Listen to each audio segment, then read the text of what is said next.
invited you, and my apologies for imposing all of that on you. It's all part of the job, and it's been a real privilege and honor to be associated with these various activities because it gives a great learning opportunity, and I think that's something that we don't stop doing in life, and I think that as many of you as can get such opportunities, please do grab it, because even if it doesn't seem to be directly in your field of interest, I think everywhere there is a learning, and the interlinkages are actually quite surprising. So let me just stop there and move on to the presentation that I planned for this morning. As you will see, there are a number of slides that I've put together from various presentations that I've made in different places. My request to you would be to focus not so much on the slides or the numbers or statistics over there, but really the story on energy that, in a sense, is being reflected in those slides. Because sometimes it happens that there are a couple of slides that might reflect data of 2010, and we are in 2012. So the numbers would have changed somewhat, but not very significantly. Wherever there are significant changes, these are obviously captured. I wanted to start with this first one, which is basically a quote from Dr. Kande Jungkela, who's the Director General of UNIDO, but was also chairing the Sustainable Energy for All high-level group of the UN Secretary General. The important thing, once again, just to give you a flavor, because in 1.5 to 2 hours, you will only get a flavor of what's happening in the energy sector. You need to remember that in all these years of the UN's existence, energy was never on the forefront. Energy was never accepted as a subject that the United Nations could deal with. Even if those of you, I don't know how many of you know of the Millennium Development Goals. So there are a few people here, quite a few people, who are aware of the Millennium Development Goals. What you would have noticed in there is that there is no reference to energy in one of those 8 goals that has been specified. We talk about poverty, we talk about women's health issues, we talk about environment and water and so on, but there's no reference to energy, whereas almost every key stakeholder, whether it is in the UN system, whether it is in the civil society or in governments, have recognized energy as the missing MDG. And I think one of the key reasons for that is because of the sensitivity of the subject. And this particular panel, it was the first time in UN's history that they managed to get energy on the agenda and managed to get a resolution of the UN General Assembly to look at the whole issue of sustainable energy for all. This particular panel came out with 3 major goals. And this is one thing you'll have to get used to. I tend to jump a little bit over topics, depending on what's important. But these 3 major goals that they have come up with talk about, 1, providing universal access to energy for all. Because there are, as you will see in the presentation, millions of people today who don't have access to energy. The second goal talks about doubling the rate of energy efficiency improvements by the year 2030. So what it means is that we achieved, on an average, 1.2% efficiency improvement per year in terms of energy intensities over the time period 1970 to today. And this goal says, let's double that and let's bring about efficiency improvements of 2.4% per year between now and 2030. It does not seem like a very large amount when you look at it in these terms, but when you aggregate over a 20-year period, it comes to a substantial reduction in energy consumption on account of efficiency. And the third goal that has been set at a global level is to increase the share of renewable energy in the total energy mix to about 30% of the total energy consumption. So this again is very significant.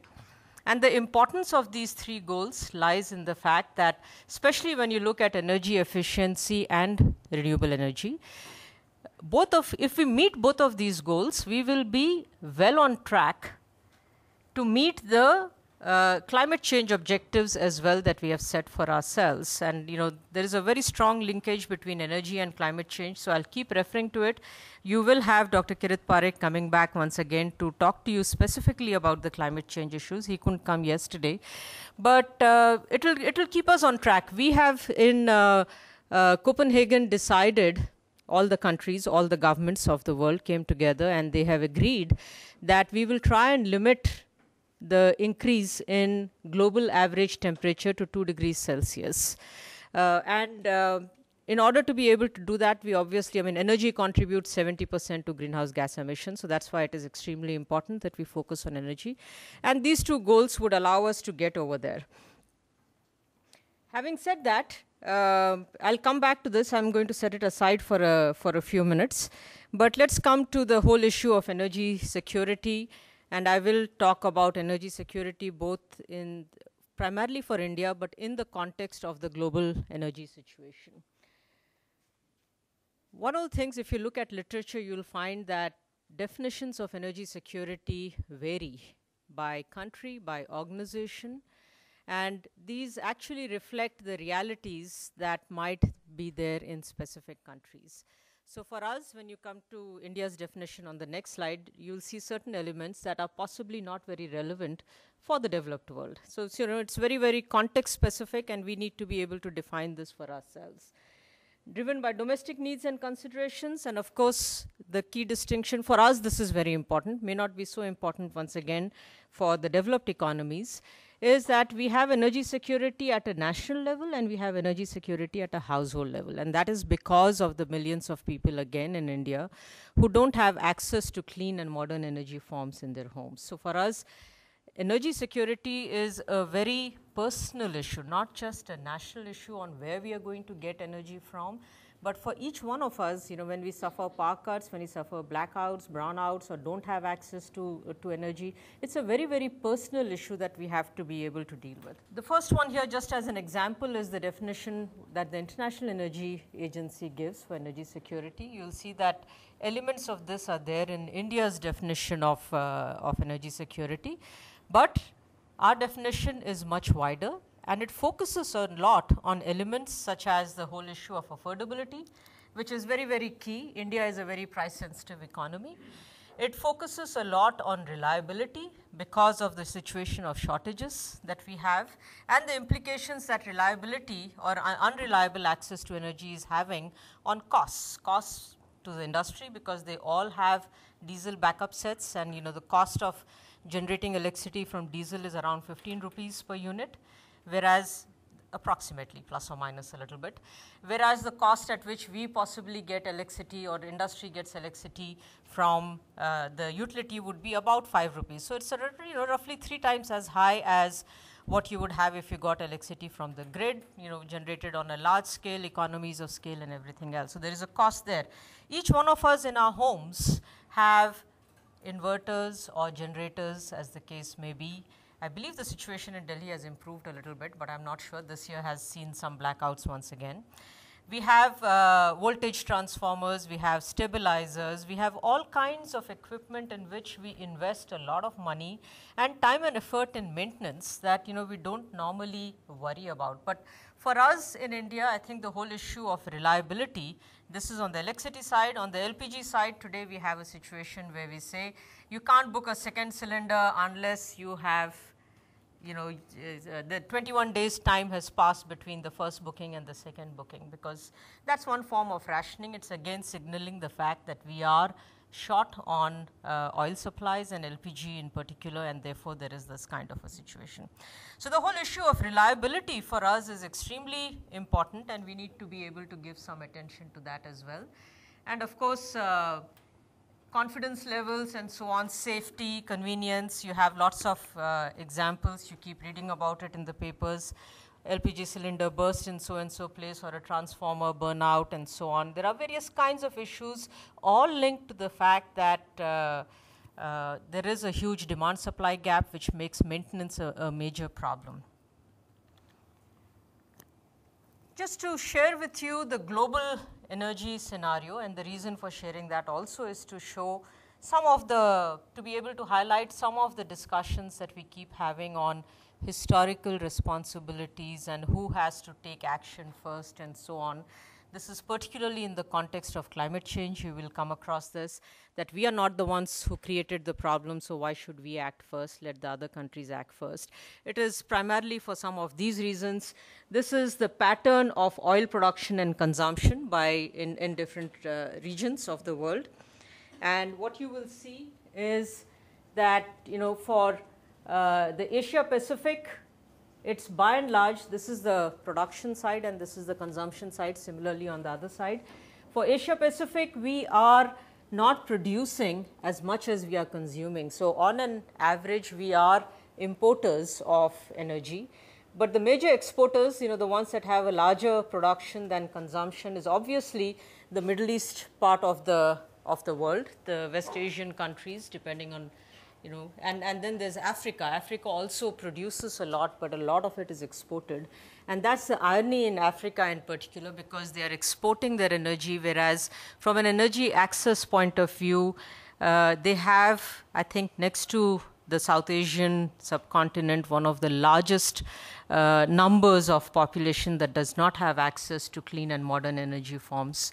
And in terms of electrification, almost 90% of their populations do not have access to electricity in homes. So that's a little bit of an irony. But I think the key factor over here that you have to see, North America, Europe, Eurasia, are large producers, but they are larger consumers. So they have been importing a lot of oil into their countries and consuming the same, and therefore have had this issue of accountability. And it's a point that I think Ashok Khosla also made yesterday on consumption. There is a similar scenario in the case of gas, but not as drastic as in the case of oil in terms of imports and exports, largely because trade in natural gas picked up more recently. Earlier, it was largely on account of the trade that took place was largely through pipelines, and pipelines were limited to the continents. So, trade across continents increased when we introduced LNG. And now there is another slide that will show you the trade in LNG that is taking place. But, the movement of gas has been much more limited as compared to oil. But gas is considered to be a much cleaner fuel than oil or coal. Coal is the most polluting, followed by oil and then gas, as far as the environmental implications are concerned. This is the gas trade movements, and you'll see that the orange lines, in a sense, reflect pipeline trade, and most of that is within continents. There's very little that is going across, or almost none.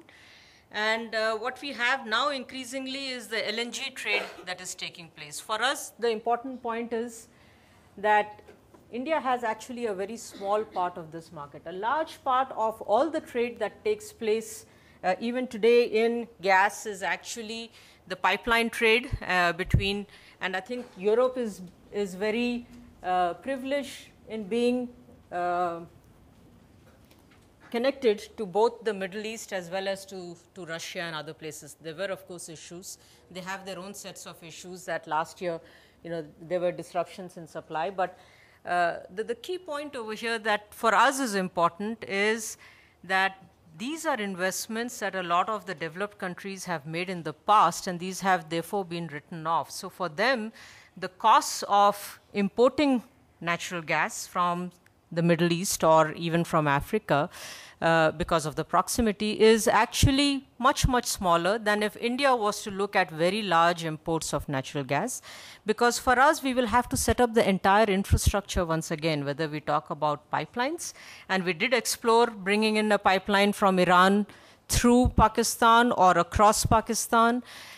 We did talk about getting a pipeline down from Turkmenistan through Afghanistan, Pakistan, and into India.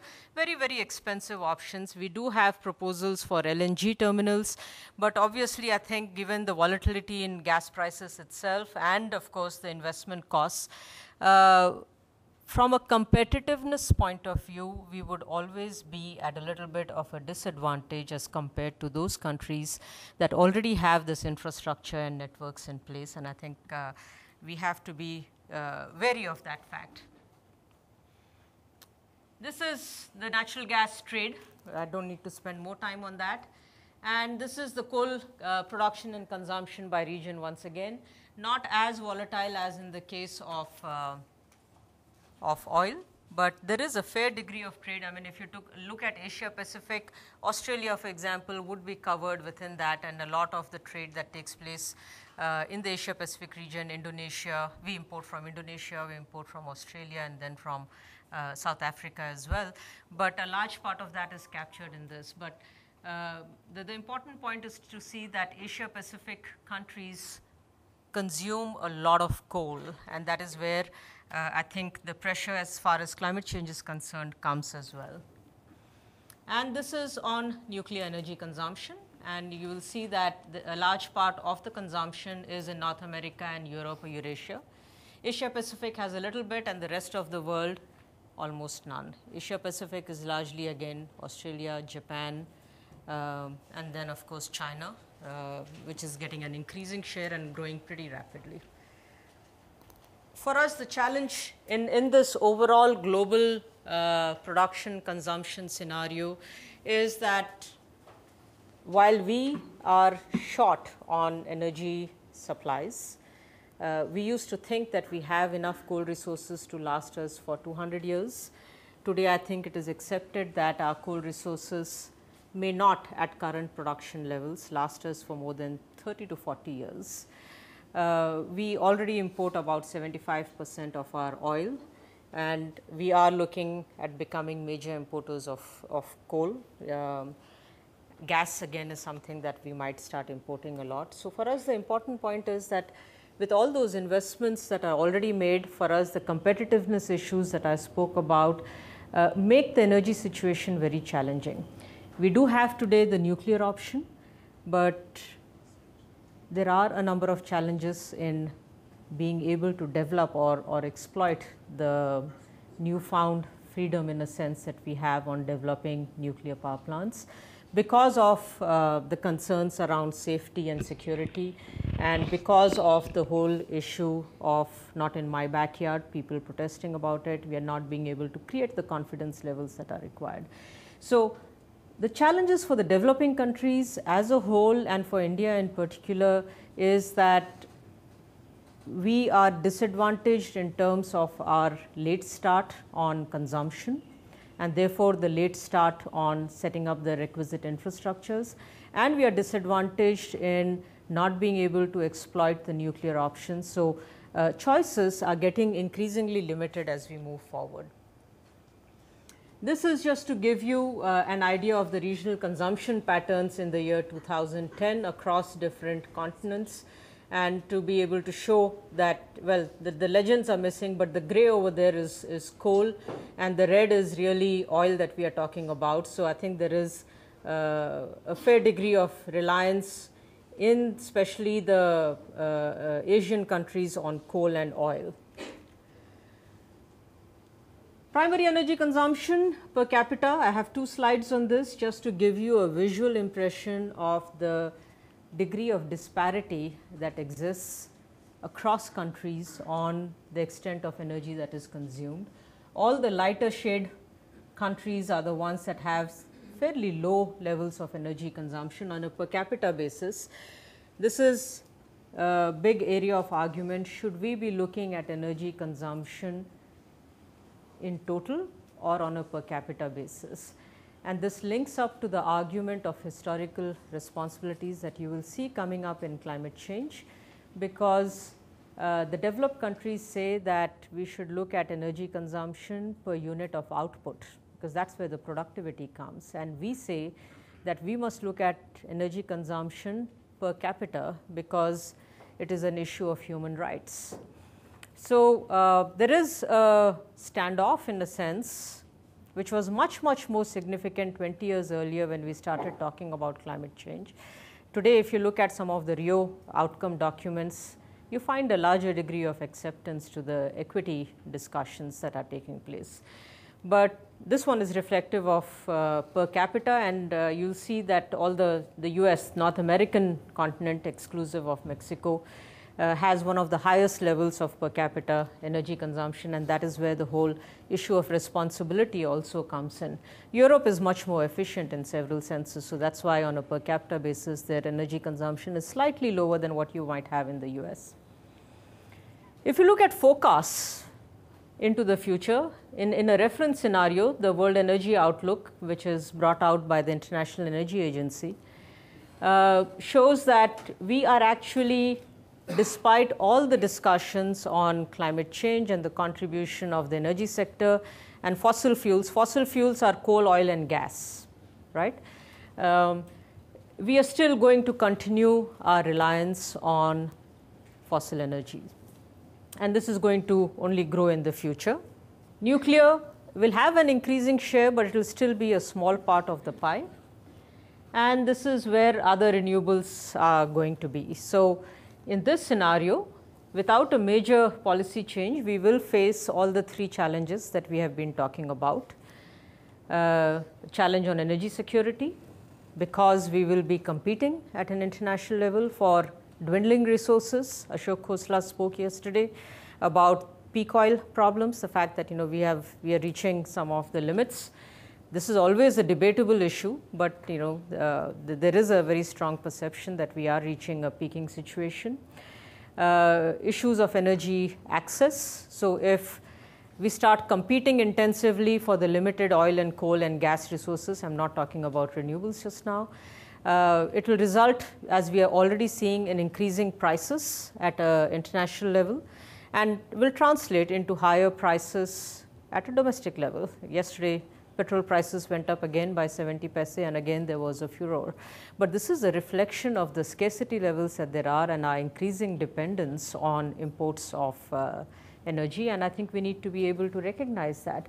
So when prices go up, the energy access challenge becomes much, much more significant, because given the levels of poverty, again Ashok Khosla yesterday spoke about 30% to 70% as the range of estimates of people under poverty levels, but whatever that number is, even 30% if we take the lower number, is very, very high. And if they don't have access to energy, basically they don't have access to a future, which is holding any promise. And of course climate change, because of the very obvious linkages. So unless we correct this particular situation, we are going to be in deep trouble. This is, again, this should have been prior to the earlier slide, but this is again a reflection of the per capita energy consumption levels, and it brings out, because these are bar graphs, it brings out much more starkly if you compare India, for example, with North America or with the US. In the year 2004, we had a total energy consumption of 1.2, whereas the US had a total energy consumption of 7.8 per capita. So you can see the difference, that there are almost a factor of 5 difference.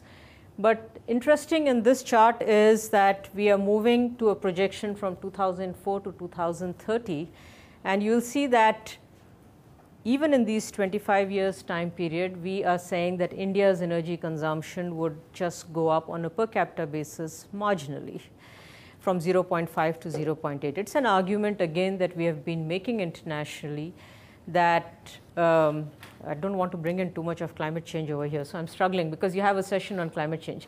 But the argument that we have been making internationally is that even in the future, we are not going to be major contributors to the problem of climate change.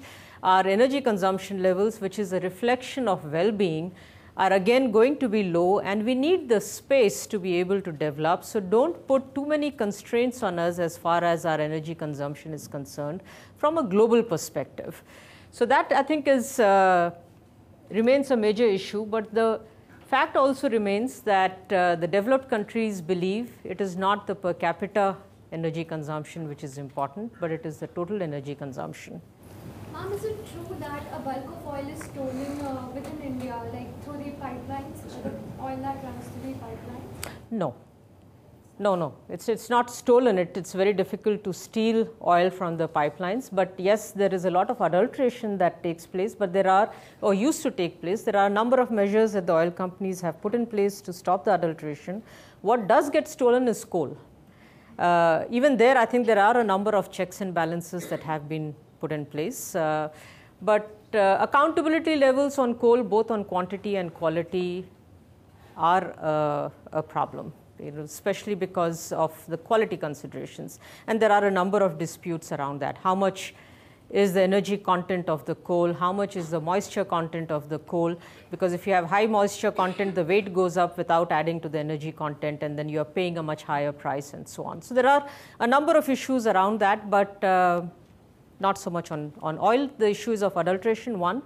The stealing part, in a sense, if we can call it stealing, it is stealing, I guess, is in the public distribution system, because we do have fair prices for kerosene, especially for distribution in rural areas, and a lot of it does not get to the intended consumers, and it gets diverted by middlemen. So that is a major challenge that we have in the oil sector. Yeah. Ma'am, in India, still we have millions of households without electricity. Our passenger kilometers are still increasing at a rapid rate. Our transportation facilities are improving with the road networks. More and more consumers are buying new vehicles. Ma'am, don't you think it's contradicting that our energy requirement in the future will not grow much? Because we have huge scope of improving. There is a distinction that we need to make between demand or desire and availability or supply. Our major problem is going to be a supply constraint. And the consumption that is going up in a very small percentage of the population. Today we are unable to supply clean and modern energy forms into rural areas. So when there is no supply, you might want to consume, but you don't have the option of consuming. Today, if we are consuming a certain level of electricity, it is constrained by the fact that, take for example Gurgaon. Yesterday somebody was talking about Gurgaon. I also live in Gurgaon. We have 12-hour power cuts. So I could be consuming twice the amount of electricity that I am today consuming if I had uninterrupted supply, although there are various ways of looking at it. But so demand can grow. The latent demand might be there, but the actual consumption levels is again something. And it is also linked to income levels. It is also linked to the structure of the economy, which is changing. We are moving increasingly to a service-based economy.